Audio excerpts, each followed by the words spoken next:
ଝାରସୁଗୁଡ଼ା ବନ୍ଧ ବାହାଲରେ ଚାଲିଲା ମୋହନ ସରକାରର ପ୍ରଥମ ବୁଲଡୋଜର।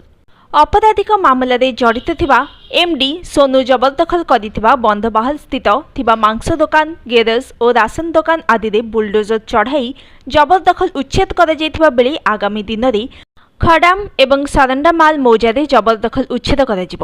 ଏମ୍ଡି ସୋନୁ ନାଁରେ 4ଟି ଅପରାଧିକ ମାମଲା ରହିଛି। ତାଙ୍କ ପରିବାର ସଦସ୍ୟଙ୍କ ନାମରେ 30ଟି ଅପରାଧିକ ମାମଲା ରହିଛି। ଅପରାଧିକ ମାମଲାରେ ସମ୍ପୃକ୍ତ ଥିବା ଅଭିଯୁକ୍ତଙ୍କ ବିରୋଧରେ ମୋହନ ସରକାରଙ୍କର ଏହି କଡ଼ା ଆଭିମୁଖ୍ୟ ଗ୍ରହଣ କରି ବନ୍ଧବାହାଲରେ ଏହି ଜବରଦଖଲ ଉଚ୍ଛେଦ କରାଯାଇଛି।